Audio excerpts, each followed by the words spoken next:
বলছি শোনো না, একটু বসো না এখানে। কেন? আরে দুটো কথা আছে, একটু বসো তারপরে বলছি। শোনো না, বলছি সরি, ওই আগের দিন ফেসবুকে ইনস্টাগ্রামে তোমার ওই মেয়েদের রিলসে তারপরে ওই স্টোরিতে ওগুলোতে লাভ রিয়াক্ট দেওয়া আমার উচিত হয়নি। আমি না সব মেয়েগুলোকে আমার ফেসবুক থেকে ইনস্টাগ্রাম থেকে সব পুরো ব্লক করে দিয়েছি। এখন থেকে আমি শুধু তোমার ছবিতেই লাইক আর কমেন্ট করব। প্লিজ তুমি রাগ করে থেকো না। সরি। সত্যি সরি বলছো তুমি? হ্যাঁ, মন থেকে সরি বলছি আমি।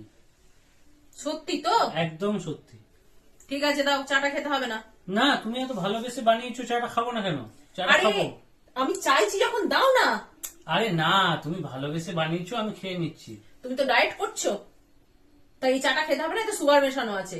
না না, সুগার তুমি ভালোবেসে বানিয়েছো, একটু সুগার ছাড়া নিয়েই আমি খেয়ে নেবো। ওরে, এতে ইঁদুর মরার বিষ মেশানো আছে, তুই খেলে স্বর্গে চলে যাবি।